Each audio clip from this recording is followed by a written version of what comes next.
dimuliakan oleh Allah Subhanahu wa taala. Khusus tamu undangan khusus Bapak Didin Abasyah, alhamdulillah nomor lagi di Musalla Baitul Muslimin. Mudah-mudahan beliau hadir menjadi berkah. Amin. Hadirin jamaah sekalian, alhamdulillah kita sudah selesai melaksanakan salat Idul Adha dan pemotongan hewan kurban, serta kita telah selesai juga mendistribusikan kepada warga kaum muslimin juga non muslimin yang alhamdulillah pada kesempatan tahun ini bisa membagi. Mudah-mudahan para pekurban baik yang pribadi maupun yang kolektif diterima oleh Allah Subhanahu wa taala dan dijadikan hamba Allah yang takwa. Amin ya rabbal alamin. Kita buka ta'lim kita dengan baca suratul Fatihah dengan niat mudah-mudahan ilmu yang kita dapat pada pagi hari ini dijadikan ilmu yang barokah, yang bermanfaat untuk kita, keluarga kita dan orang-orang yang ada di sekitar kita. Juga pahala Fatihah kita hadiahkan kepada orang-orang yang telah berjuang dan berwakaf di Musalla Baitul Muslimin. Yang masih ada kita doakan mudah-mudahan Allah panjangkan umurnya dalam taat ibadah kepada Allah Subhanahu wa taala, dan yang telah dipanggil oleh Allah Subhanahu wa taala kita mohonkan agar diampuni segala dosanya, dimaafkan segala kesalahannya, dan dijadikan kuburnya raudhah min riyadil jannah. Amin ya Allah. Allahumma ja'alna min ibadikal maghfurin. Al-Fatihah. A'udzu billahi minasyaitonir rajim. Bismillahirrahmanirrahim. Alhamdulillahi rabbil alamin. Ar-Rahmanir Rahim. Maliki yaumiddin. Iyyaka na'budu wa iyyaka nasta'in. Ihdinas siratal mustaqim. Siratal ladzina an'amta 'alaihim ghairil maghdubi 'alaihim waladdallin. Amin. Kita ikuti taklim yang akan disampaikan oleh guru kita Mukarram Al-Ustaz Hidayatul Rahman SIG MPD. Ilaihi tafadhal maskura. Sallu ala Muhammad. Allahumma salli alaihi. Bismillahirrahmanirrahim. Assalamualaikum warahmatullahi wabarakatuh.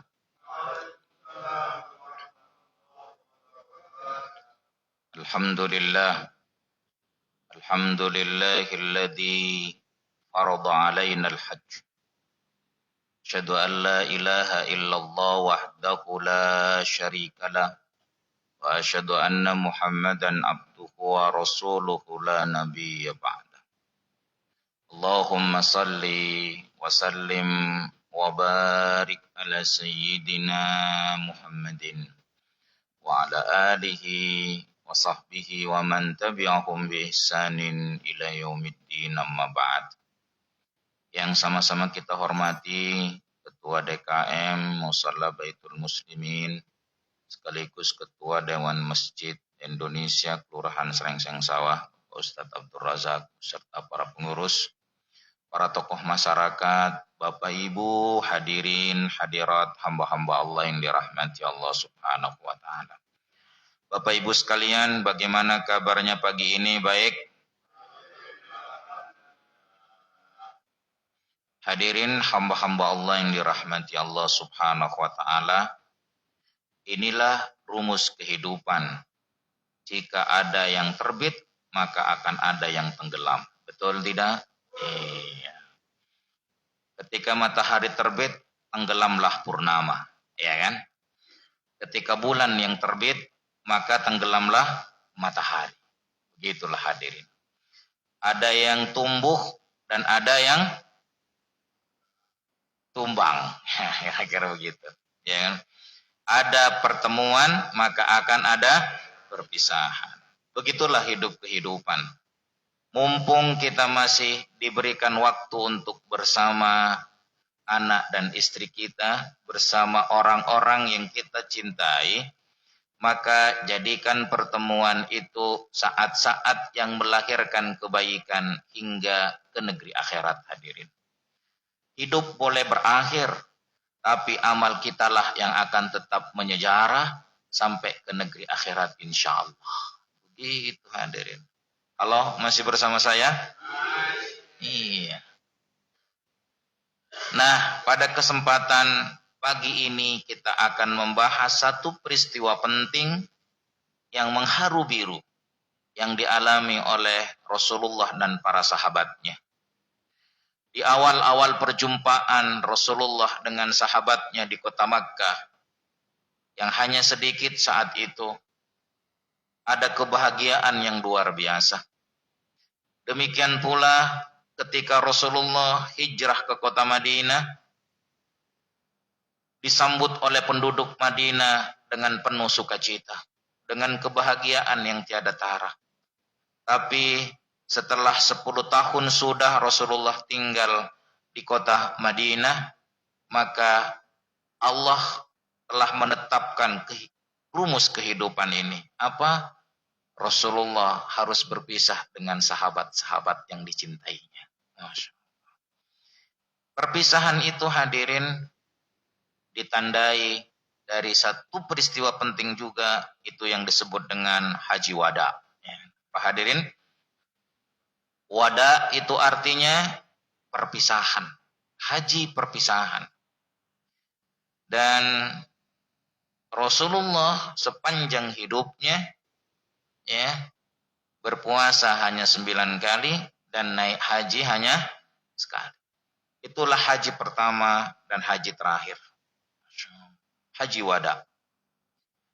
Sebelum haji wada itu hadirin, sebelum tahun haji wada ini terjadi pada tahun ke-10 Hijriah. Ya. 10 Hijriah. Dan Dzulhijjah, tanggal 25 Dzulhijjah. Ya. Dan itu sudah mendekati saat-saat di mana Rasulullah akan wafat. 3 bulan kemudian Rasulullah wafat. Hadirin, mari kita lihat ya, bagaimana peristiwa ini terjadi. Sebelum Rasulullah berangkat ke kota Makkah, maka Rasulullah menunjuk pemimpin sementara di kota Madinah. Ya. Sebelum berangkat ke Makkah, Nabi menunjuk Dujana As-Sa'idi, ya, Dujana As-Sa'idi sebagai kepala pemerintahan Madinah selama Rasulullah berada di kota Makkah. Ya, jadi hadirin, tidak boleh ada yang namanya vacuum of power, ya kan? Enggak boleh ada kekosongan pemerintahan, ya kan? Jadi ini penting bagi kita hadirin, ya. Jadi kalau bapak-bapak nih di rumah tangga sebagai presiden rumah tangga, halo, masih bersama saya? Jadi bapak-bapak itu punya jabatan, namanya apa tadi? Presiden rumah tangga. Ya, ya, Kiai Didin ya, Masya Allah. Itu benderanya nggak taruh di sini. Oh, ada di belakang. Oh iya, Masya Allah. Sampai di mana tadi? Oh, presiden nih. Jadi kalau bapak-bapak itu mau melakukan perjalanan jauh, ya, musafir misalnya, sepekan, 2 pekan, 3 pekan, maka hadirin penggantinya adalah wakil presiden dalam rumah tangga. Siapa itu? Istri. Jadi disampaikan nanti anak-anak ya harus nurut sama apa yang diarahkan oleh ibumu, mamamu, umimu, dan seterusnya. Begitu hadirin.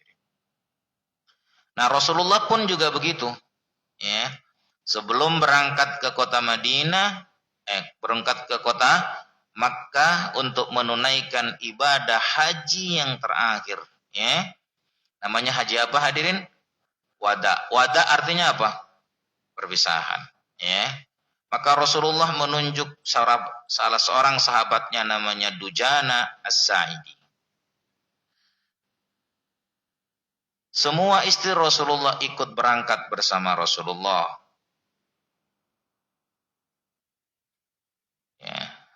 Tanggal 25 Dzulqa'dah, ya, tahun ke-10 Hijriah, ba'da zuhur Rasulullah berangkat bersama rombongan yang berjumlah, ya, ada yang mengatakan 90.000 orang, atau ada yang mengatakan jumlahnya 129.000, ada yang mengatakan 124.000, atau ada yang mengatakan 140.000 kaum muslimin. Hadirin, bayangkan saat itu penduduk masih jarang ya. Jadi pengikut Rasulullah yang awalnya di Makkah 23 tahun yang silam, itu yang masuk Islam di kota Makkah hanya 4 orang hadirin. Coba bayangkan. Pertama, yang masuk Islam dalam sejarah kaum muslimin adalah seorang perempuan. Siapakah itu? Siti Khadijah. Siapa Bapak Ibu? Siti Khadijah. Ya. Lalu kemudian yang kedua, setelah Siti Khadijah masuk Islam, teman Rasulullah, teman akrabnya namanya Abu Bakar As-Siddiq. Setelah itu, ya, yang masuk Islam adalah anak angkat Rasulullah, namanya Zaid bin Harithah. Siapa hadirin? Zaid bin Harithah. Lalu kemudian yang keempat, yang pertama kali masuk Islam adalah dari kalangan anak muda, namanya Ali bin Abi Thalib. Berapa orang hadirin? 4 orang. Inilah sejarah. Penting bagi kita. Dari 4 ini, tiba-tiba bertumbuh dalam kurun waktu 23 tahun menjadi 124.000.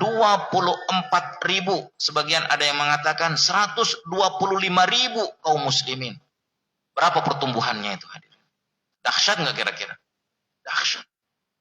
Yang awalnya 4 tahun senantiasa diusir dari satu tempat ke tempat lain, diintimidasi oleh kaumnya sendiri.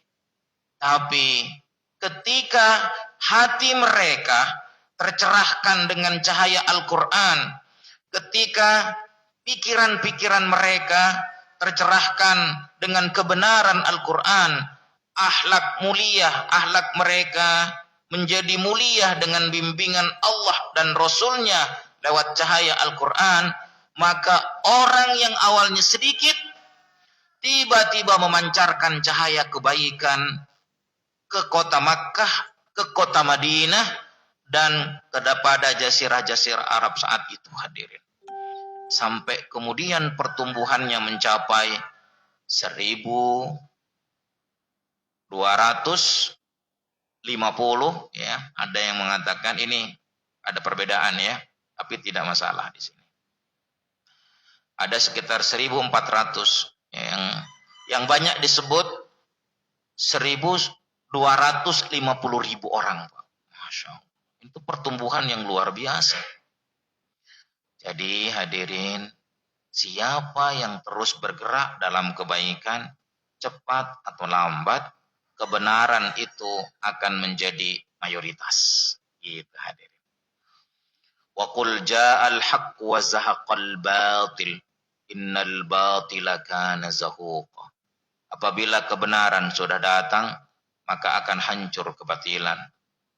Karena tabiat dari kebatilan itu adalah hancur, ya kan? Tabiatnya gula apa hadirin? Manis. Garam, asin. Air bening, tawar. Saya buktikan nih. Bismillahirrahmanirrahim.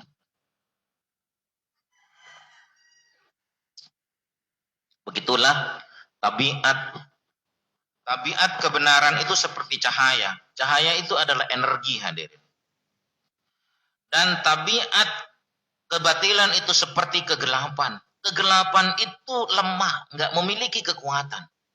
Maka hadirin, untuk mengusir kegelapan dalam rumah tangga kita gampang. Apa Pak? Di rumah gelap nih Pak. Untuk mengusirnya gimana Pak? Tinggal ditombol, ya, lampunya ya, dipencet tuh tombol, nyala nggak? Saat nyala kegelapan hilang nggak Pak? Serapuh itulah kebatilan. Ya, cuman masalahnya apakah kita layak diberikan cahaya kebenaran? Apakah kita layak membawa cahaya kebenaran sehingga gelapnya kebatilan dengan sendirinya hilang dari sekitar kita? Nah, jadi hadirin, ini penting. Kalau rumah tangga kita gelap, maka usirlah dengan kebenaran. Ya, cara mengusirnya pertama terus mempelajari kebenaran yang datangnya dari Allah lewat Al-Quran, lewat hadis, ya, lewat para ulama yang mengerti tentang agama ini. Sehingga kita tercerahkan hati dan pikiran kita serta akhlak kita. Itulah cahaya yang mengusir kegelapan dalam rumah tangga. Hadirin, Nabi mengendarai unta yang bernama Quswah. Ya. Kalau kinya dihilangkan jadi apa ini Pak? Hai, jadi ingat pulang ingin pulang ini. Iya, Quswah. Nama untanya Quswah. Ya. Hadirin, berangkat, betapa dahsyatnya itu hadirin. Ya, ini momen kedua Rasulullah akan datang ke Makkah. Ya. Sebelumnya tahun ke-8 Hijriah Rasulullah datang ke kota Makkah dengan membawa pasukan perang saat itu sebanyak 10 sampai 12 ribu. Itu yang dikenal dengan peristiwa Fathu Makkah. Kota Makkah ditaklukkan, tapi tidak dengan peperangan, tidak dengan pertumpahan darah, tapi ditaklukkan penduduk Makkah dengan cahaya cinta yang hadir dari Rasulullah dan sahabatnya. Masya Allah. Jadi mereka yang mengusirnya hadirin, kota Makkah nih, yang penduduknya dulu mengusir Rasulullah, ingin membunuh Rasulullah, tiba-tiba Rasulullah datang ke kota Makkah dengan membawa berapa pasukannya? 10 ribu sampai 12 ribu. Maka penduduk Makkah tiba-tiba gemetar hatinya hadirin. Takut semuanya. Muhammad begitu gagah, begitu kuat. Dalam kondisi hati yang bergetar seperti itu, seluruh ketakutan menyelimuti dirinya, terbayang masa kelam yang telah dilakukan oleh mereka kepada Rasulullah dan para sahabatnya. Berapa banyak sahabat yang ada di kota Makkah dibunuh oleh orang-orang kafir Quraisy itu. Terbayang seluruh kegelapan, terbayang seluruh kezaliman mereka. Hari ini mereka akan habis seolah-olah. Akan ada pertumpahan darah. Maka Rasulullah dalam kondisi seperti itu tiba-tiba menyampaikan pesannya. Ya ma'syarul Quraisy, ya ma'syarul Quraisy, wahai orang-orang Quraisy, ma tarawna anni fa'ilun bikum? Apa yang terbayang di hatimu?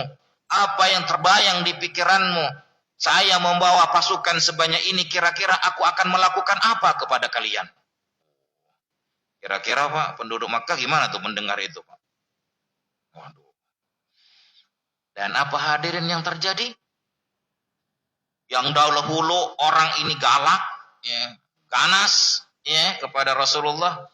Ketika Rasulullah datang dengan membawa pasukan, ya inilah penting. Kebenaran itu Pak harus dibentengi oleh kekuatan. Maka kata para ulama, al-quwwatu hisnul haqq. Kekuatan itu adalah benteng dari sebuah kebenaran. Apa yang dibawa oleh Rasulullah? Kebenaran Islam, betul tidak? Ketika ada di Makkah, dalam kondisi yang lemah, bentengnya lemah, hadirin, agak ada pasukan, ya kan? Rasulullah dimuliakan atau diudak-udak, Pak? Diudak-udak. Tapi ketika Rasulullah hijrah ke kota Madinah, bertumbuh satu, mengatur barisan, sampai kemudian memiliki pasukan sebanyak itu, maka ketika datang lagi ke kota Makkah, penduduk Makkah sekarang melecehkan atau memuliakan. Itu hadirin. Makanya kalau kita lihat dunia, ya, perdamaian dunia itu Pak, ya, meja-meja perundingan itu yang berbicara lantang, biasanya yang di belakangnya yang punya pasukan yang kuat. Itu peralatan canggih perang. Gitu hadirin. Halo, masih bersama saya? Iya. Ya. Itu. Makanya kata para ulama, al-quwwatu hisnul haqq.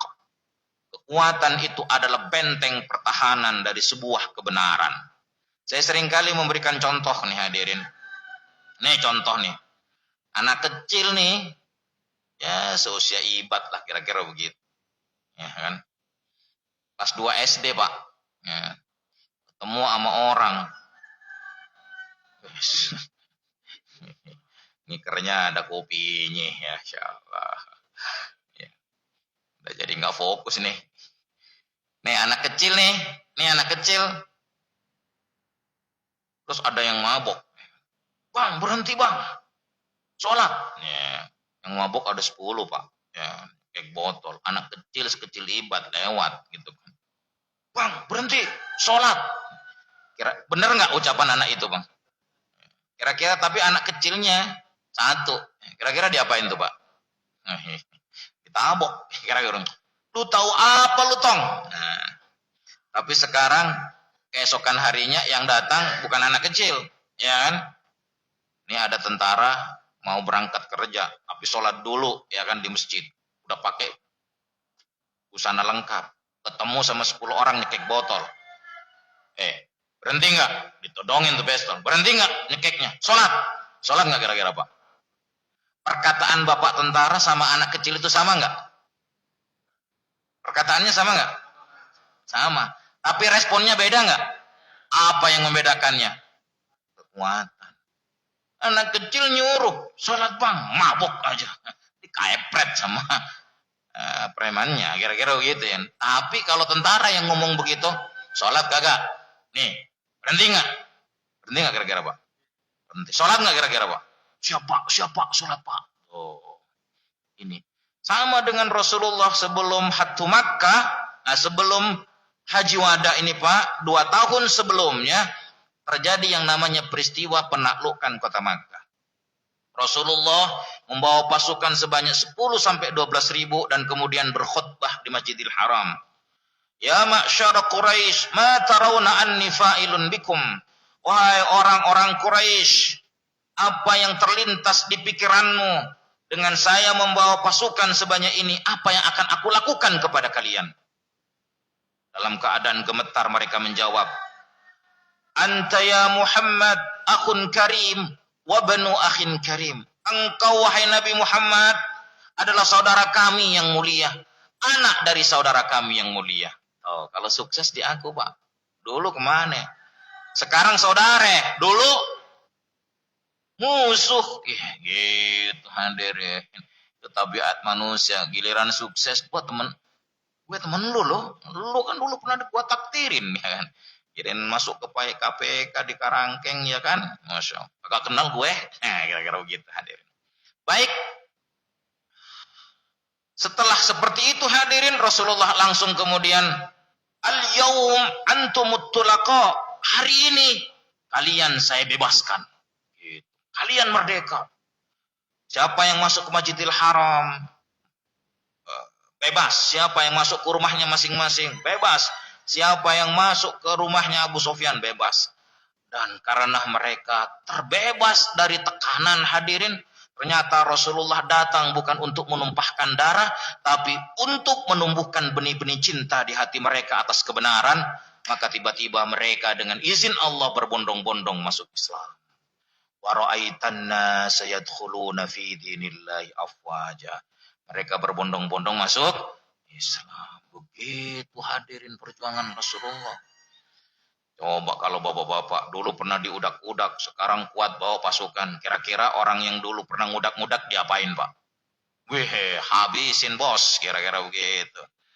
Ada sahabat yang bilang saat itu Pak, ada yang bilang, Al-yawm, saking keselnya tuh ngelihat. Al-yawm yawmul malhamah. Malhamah itu dari kata lahmun. Lahmun itu daging. Sebelum terjadilah, sebelum diambil dagingnya itu sapi, diapain dulu Pak? Sembelih. Kalau sembelih, mengalir enggak Pak? Apanya yang mengalir? Darahnya. Darah itu warnanya merah jenderal. Nah, kira-kira gitu ya. Jadi, sebelum ada daging, maka ada darah. Maka ketika sahabat bilang, Al-yawm yawmun malhamah. Hari ini adalah hari pertumpahan darah. Ditegur langsung sama Rasulullah. Ojo ngono kowe le, kira-kira begitu. Diganti oleh Rasulullah, al-yaum yaumul marhamah. Hari ini adalah hari cinta dan kasih sayang yang tumbuh dan mekar di kota Madinah. Karena cinta itu pula lah yang menjadi perantara datangnya hidayah kepada kaum Quraisy yang ada di kota Makkah yang awalnya memusuhi Rasulullah. Hadirin, tahun ke-8 membawa 12 pasukan perang, 12.000. Dua tahun kemudian Rasulullah membawa sebagian besar kaum muslimin. Jumlahnya ya sekitar 1.250.000 orang. 125.000 orang. Itu sebagian riwayat yang mengatakan seperti itu, hadirin. Walaupun terjadi perbedaan. Kebayang nggak kira-kira Pak? Ya. Dan kalau tahun ke-10-nya, tahun ke-9-nya, haji yang dipimpin oleh Abu Bakar, itu masih nyampur Pak. Ada orang muslim yang haji, ada orang musyrik dan kafir yang juga haji. Ya kan? Karena itu masih peninggalannya siapa? Nabi Ibrahim. Nah, bedanya apa Pak? Kalau tawaf itu, orang-orang musyrik itu nggak pakai busana Pak. Ya. Kenapa? Saya telah sampaikan pada pekan yang lalu itu, bahwa busana itu, hadirin, kata mereka, najis. Ya kan? Sementara mereka sedang bertawaf di hadapan Ka'bah, pemiliknya adalah Allah yang Maha Suci. Maka nggak boleh pakai busana yang najis. Gitu hadirin. Kecuali orang Quraisy Pak. Karena suku Quraisy dia pakai busana karena mereka menganggap ya seperti yang saya sampaikan pada pertemuan yang lalu, mereka menganggap mereka min ahlillah, dari keluarganya Allah, kira-kira begitu. Itu kultus yang salah sebenarnya. Baik, apakah sejak tahun ke-10 itu orang musyrik dan orang kafir tidak lagi diperkenankan berhaji? Gitu hadirin. Dan kendali di tangan siapa sekarang? Rasulullah. Ya, tapi sebelumnya kendali ada di tangan orang kafir Quraisy. Baik hadirin, sebanyak orang itu berangkat dari kota Madinah menuju Makkah. Tiba di Zulhulaifah atau di Bir Ali. Ini saat mereka menggunakan ini Pak, Bir Ali nih. Ya di sini nih, Bapak kalau umroh atau haji dari kalau umroh nih, ini miqatnya nih. Tempat kita mengambil miqat, ya, miqat itu ya, startnya ya, untuk melakukan ibadah haji atau ibadah umroh. Tiba di Bir Ali, Rasulullah bersama sahabatnya bermalam di sana. Jarak dari Bir Ali ke Masjidil Haram ya sekitar 450 km atau 4 sampai 6 jam dengan naik bus sekarang, Pak. Dengan kereta cepat 2 jam. Naik wush, kira-kira gitu. Berapa, Pak? 2 jam. Tapi kalau jalan kaki itu hadirin sekitar 2 hari 2 malam. Gitu. Jalan kaki. Rasulullah jalan apa, Pak? Jalan kaki. Masya Allah. Naik unta, ya kan? Dan pakai busana ihram di situ. Keesokan harinya berangkat menuju kota Makkah. Sebelum berangkat, semua jamaah menggunakan busana ihram, lambang persamaan dan kesucian dan kemuliaan. Busana ihram itu Pak untuk laki-laki berapa helai? 2 helai. Ya. Atasnya putih, bawahnya untuk bapak-bapak nggak boleh pakai busana berjahit. Jadi nggak boleh pakai kaos kutang nih Pak, nggak boleh. Terus daleman Pak, nggak boleh juga. Ya, Masya Allah, untuk laki-laki. Nah itu apa simbolnya Pak? Warnanya apa? Orang yang beruban masih muda atau sudah mulai? Warna tulang apa Pak? Putih. Apa artinya Pak? Ya. Warna putih itu adalah ini. Busana ihram lambang persamaan. Mau kaya, mau miskin. pejabat rakyat jelata pakai busana yang sama yang tidak berjahit, hanya 2 helai. Itu artinya apa? Enggak ada perbedaan pangkat dan jabatan di hadapan Allah. Ya. Hadirin, pangkat dan jabatan itu hanya sesaat. Tetapi cara kita menggunakan pangkat dan jabatan, jika dengan cara yang baik, maka cara kita menggunakan pangkat dan jabatan dengan cara yang dirahmati Allah, dengan cara yang baik inilah yang membuat orang mulia dunia akhirat. Bukan busananya hadirin, tapi cara menggunakan busana itu. Masya Allah. Banyak nggak Pak pejabat yang menyejarah dalam kebaikannya? Banyak. Polisi itu yang keren, yang menyejarah sampai sekarang siapa namanya? Polisi Jenderal Hugeng. Siapa? Hugeng. Terkenal nggak? Itu masih saudaranya Pak Casba ya. Masya Allah. Saudara sebangsa dan setanah air. Gitu hadirin. Ada lagi tentara yang hebat, yang menyejarah sampai detik ini. Menginspirasi bangsa Indonesia untuk tak pernah menyerah. Dan pada usia 31 tahun dia menjadi jenderal besar. Siapa itu? Jenderal Sudirman. Sudirman. Ya, Sudirman. Kalau panggilan kecilnya apa? Ada yang tahu? Sudirman. Pak Dirman waktu kecil panggilannya apa? Ini tebak-tebakan. Kalau men itu kan gede. Kalau boy, nah berarti Sudir boy. Ini cuman lelucon aja hadirin ya. Itu dia berpangkat keren, panglima besar, ya kan? Tapi sebentar dia Pak, hanya 31 tahun menjadi jenderal besar. Tapi cara ia menggunakan baju itu dengan melakukan kebaikan, dengan memberikan keteladanan, itu yang menyejarah. Itu yang membuat dia mulia di sisi Allah. Itu yang membuat dia dikenang oleh seluruh penduduk Indonesia menjadi orang besar. Begitu hadirin. Tapi juga berapa banyak orang yang pakai busana hebat, tetapi tingkah lakunya kayak Fir'aun gitu loh. Masya Allah. Akhirnya dia tak lagi mulia hadirin. Itu sebabnya ketika ihram pakai busana yang sama. Lambang persamaan. Warnanya apa? Putih. Itu lambang kesucian. Maksudnya apa? Siapa yang ingin menghadap Allah, maka dia harus membawa hati yang suci. Bukan hati yang takabur. Bukan hati yang sombong. Masya Allah. Dan siapa yang ingin mulia, hatinya mesti bersih. Sebersih kain ikhram itu hadirin. Masya Allah. Istighfar sama-sama. Astagfirullahaladzim. Dan warna putih itu adalah warna tulang kita. Orang yang hebat di muka bumi ini, yang kehebatannya dipergunakan untuk mengagungkan Allah, pasti suatu saat juga mati.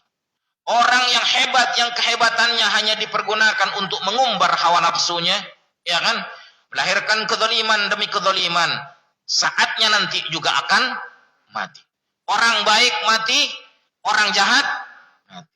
Orang pelit mati, orang dermawan, bapak-bapak, anak-anak, aki-aki, iya ya kan. Semuanya akan ke sana hadirin.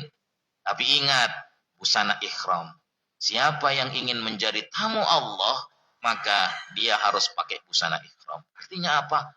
Kau harus membuang kesombongan dalam hidupmu. Enggak boleh hartamu, enggak boleh status sosialmu membuat engkau meremehkan orang lain, apalagi meremehkan perintah Allah sehingga menjadi sombong. Tidak. Engkau hanya menggunakan 2 helai kain itu. Itulah makna terdalam dari busana ikhram hadirin. Bukan sekedar apa? Baju yang dililit di badan ya kan. Itu Pak semuanya enggak pakai daleman itu Pak. Kalau kena angin pokoknya seribiriwing ya, Masya Allah. Saya punya pengalaman menarik gitu. Waktu menemani jamaah umroh itu. Ceritanya dari mana? Ke Turki dulu, baru kemudian ke Makkah. Nih, ceritanya sudah dari Turki, dari bandara. Sudah pakai busana ihram kita, Pak. Saya udah wanti-wanti. Bapak-bapak, jangan pakai daleman. Siap, Pak Ustaz. Udah boarding nih di pesawat. Ya. Tiba-tiba, Pak Ustaz, apaan? Masih pakai daleman. Alah, bagaimana sih, kata saya. Udah mau boarding, akhirnya saya pinjem atasan jamaah yang lain. Sini Pak, saya pinjem. Ibu-ibu minggir dulu, kata saya kan. Akhirnya Pak, saya lingkarkan tuh kain gitu kan. Udah Pak, buka di sini. Aman, kata saya. Ini buka di situ, Masya Allah. Jadi ini suka dukanya Pak ya. Baik hadirin. Setelah di Bir Ali Rasulullah menggunakan busana ihram, berangkat dari Bir Ali ke Masjidil Haram. Jarak tempuhnya tadi berapa? 450 km. Jadi kalau naik bus berapa Pak? 4 sampai 6 jam itu tol terus. Kalau naik kereta 2 jam. Jalan kaki 2 hari 2 malam. Masya Allah. Apa yang diungkapkan? Masya Allah. Ini Masjidil Haram Pak. Dalamnya ada Makkah, Ka'bah. Ini dari tampak luar menyambut manusia hadirin. Apa yang dilakukan oleh Rasulullah sepanjang jalan dan para sahabatnya. Hadirin, ini dia. Labbaik Allahumma labbaik. Sama-sama. Labbaik Allahumma labbaik. Ya Allah, aku datang memenuhi panggilan-Mu. Semua orang datang dengan menggunakan busana ihram. Labbaik Allahumma labbaik. Sama-sama. Labbaik la syarika laka labbaik. Innal hamda wan ni'mata laka wal mulk la syarika lak. Ini hadirin, labbaik itu artinya kami penuhi panggilan-Mu ya Allah. Kami datang untuk mengunjungi rumah-Mu ya Allah. Aku datang memenuhi panggilan-Mu ya Allah. Labbaik Allahumma labbaik. Hadirin, sama seperti ketika kita akan sakaratul maut.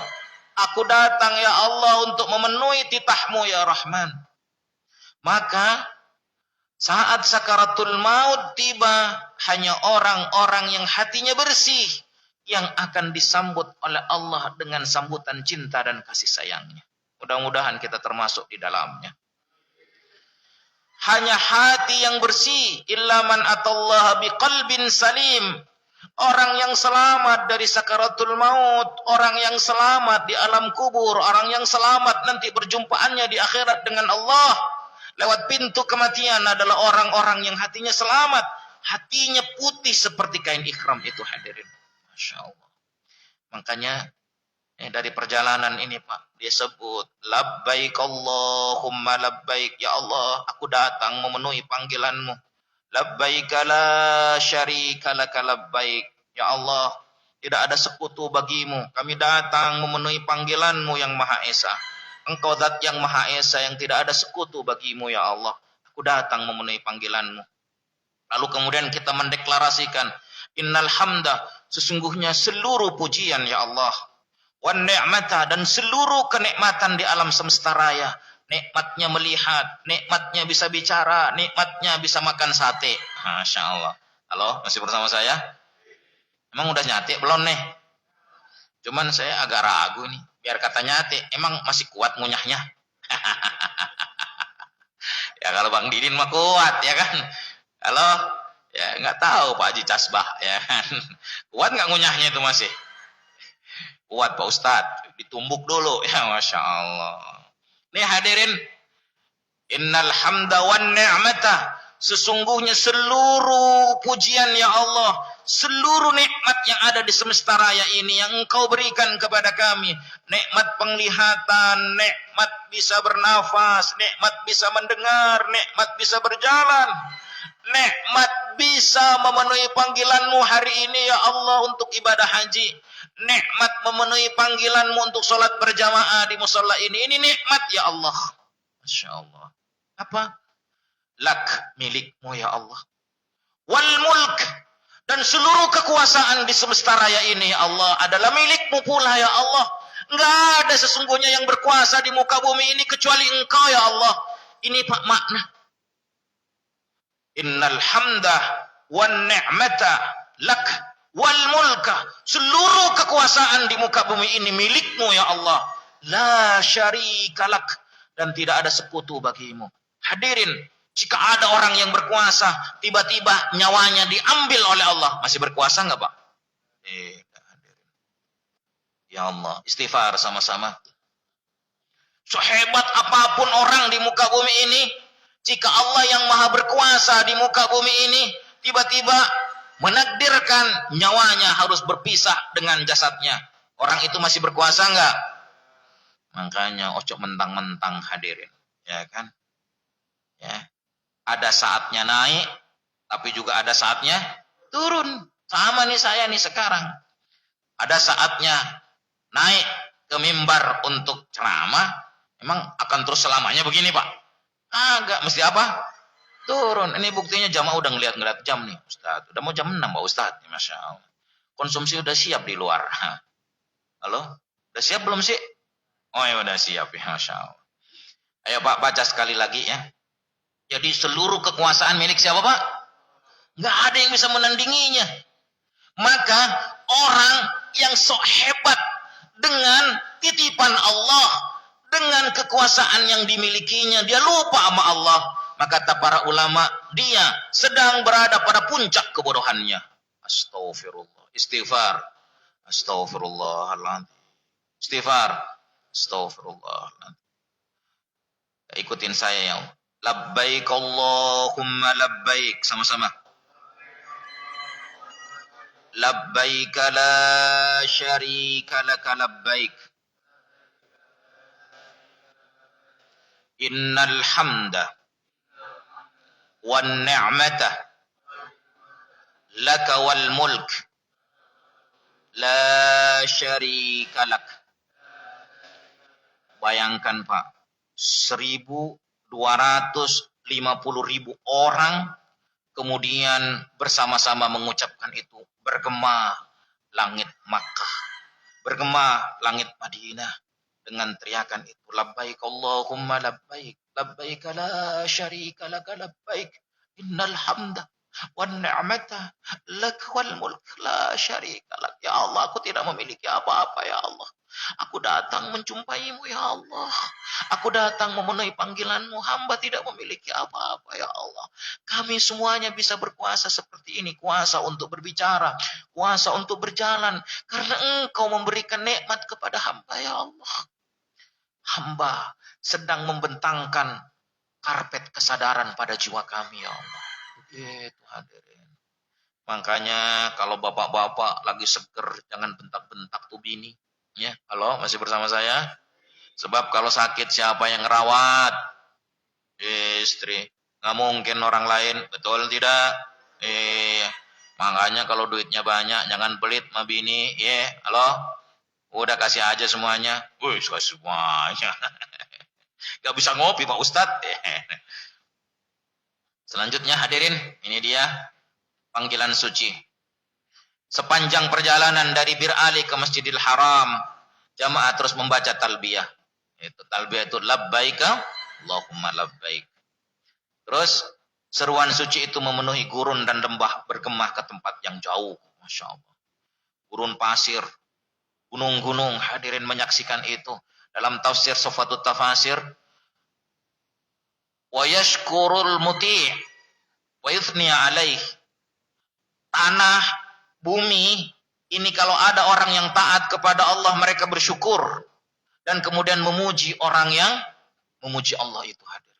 Jadi saat mereka membaca talbiyah, bumi, dari setiap jengkal tanah, pegunungan, itu juga bertalbiyah hadirin bersama kita. Cuman kita tidak tahu cara mereka bertalbiyah. Masya Allah. Halo, masih bersama saya? Allah ya Rabb. Itu dalam tafsir Sofatut Tafasir ketika menafsirkan Quran surat Al-Zalzalah. Sebaliknya jika ada orang yang maksiat di muka bumi ini, wayaskul ma'a, wayaskul asi, dan dia menjerit Saat ada orang yang tinggal di atas muka bumi ini dia maksiat kepada Allah, kagak sholat, menjerit itu bumi hadirin. Ada lelaki galak sama bininya, bahkan dolim kepada bininya, nggak mau ngasih nafkah padahal dia mampu, menjerit itu bumi yang diinjak, Pak. Masya Allah. Ada istri yang kagak mau taat kepada suaminya, menjerit itu bumi. Ada anak yang durhaka sama orang tuanya, menjerit itu bumi hadirin. Halo, masih bersama saya? Itu. Maka dalam perjalanan itu hadirin, saat jamaah itu mengucapkan labbaik Allahumma labbaik, tanah, pasir, gunung-gunung, batu-batu juga bertalbiyah kepada Allah. Sayangnya mata fisik kita tidak bisa melihatnya, telinga fisik kita tidak bisa mendengarnya. Tapi kalau telinga jiwa kita dibuka oleh Allah, Masya Allah, betapa dahsyat gemuruh tauhid itu hadirin. Seolah-olah alam di sekelilingnya juga ikut menyambut seruan suci dari Allah. Masya Allah. Seruan sucinya apa ini? Labbaik Allahumma labbaik. Labbaik la syarika laka labbaik. Innal hamda wan ni'mata lak wal mulka la syarika lak. Kemudian hadirin Nabi berhenti di perjalanan jika bertemu dengan masjid untuk sholat. Ya, Masya Allah. Berhenti, ya. Baik ya sholat wajibnya ataupun sholat sunnah. Setelah itu kembali mengumandangkan talbiyah. Jadi nggak berhenti itu mengumandangkan talbiyah. Masya Allah. Jadi biasanya kalau kita, apalagi kalau sudah masuk ke tanah haram, tanah suci Makkah, pas kita mengucapkan itu tiba-tiba ada getaran tersendiri. Labbaik Allahumma labbaik. Mudah-mudahan yang belum naik haji Allah takdirkan segera naik haji. Hajinya enggak ngantri ya Allah, mobil khusus saya. Amin dong, Masya Allah. Aduh, cuma bilang amin aja berat ya kan. Kalau bapak-bapak ngedoain saya, maka langsung Allah kontak malaikat-malaikat, doain tuh dia yang duluan. Begitu. Mudah-mudahan kita segera ditakdirkan naik haji. Naik hajinya enggak ngantri. Segera ya Allah. Mobil khusus yang ceramah. Begitu dong, Masya Allah, kan enak begitu. Jangan bilang amin doang, ya kan, Masya Allah. Ini hadirin, mengumandangkan talbiyah ya Allah. Pada satu tempat, Sarif, yaitu pelabuhan antara Makkah dan Madinah, Nabi berhenti dan bersabda. Setelah itu tiba di Makkah, Pak. Nabi langsung ke Masjidil Haram lewat pintu Bani Syaibah atau Babus Salam, ya, di situ ada tulisan Babus Salam. Kemudian menuju Ka'bah dan mencium Hajar Aswad. Setelah itu tawaf, kemudian salat sunnah 2 rakaat di makam Ibrahim.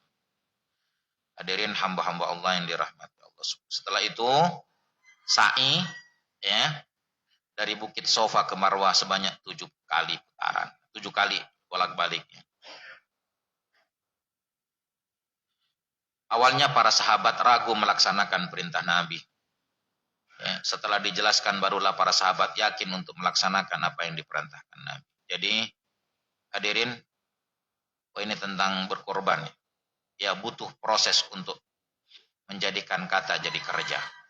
Jadi hadirin hamba-hamba Allah yang dirahmati Allah Subhanahu wa taala, ini baru prosesnya. Nanti kita akan lihat bagaimana khutbah Rasulullah di Haji Wada.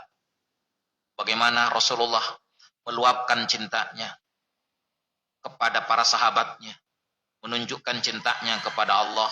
Lalu bagaimana Rasulullah menggambarkan tentang bagaimana menjalani hidup, apa yang harus dilakukan setelah kepergian Rasulullah. Para sahabat tidak kuat lagi untuk menahan derai air matanya. Seperti apa hadirin peristiwa yang terjadi ketika Rasulullah menyampaikan khutbahnya. Simak penuturannya pada sesi berikutnya ya, insya Allah. To be continued. Waktu sudah habis, sudah jam 6 lewat nih hadirin. Baik hadirin, itu saja yang dapat saya sampaikan. Mudah-mudahan pertemuan ini menjadi pertemuan yang penuh barokah. Ya. Nah, kalau ini ada TV-nya, ya silakan like and subscribe. Ini TV saya. Baik hadirin, mudah-mudahan barokah. Allah menakdirkan kita senantiasa berada dalam hati yang bersih, berada dalam hati yang senantiasa tersambung dengan Allah. Hidup kita hidup penuh barokah, sehingga sisa hidup yang masih tersisa adalah sisa hidup yang menghantarkan kebaikan demi kebaikan, sehingga kita layak disayang dan dicintai oleh Allah, dan layak pula menjadi hamba-hamba Allah yang bermartabat di hadapan manusia. Amin ya rabbal alamin. Kita tutup bersama dengan baca istighfar. Astaghfirullahaladzim, astaghfirullahaladzim, astaghfirullahaladzim. Membaca doa penutup majelis.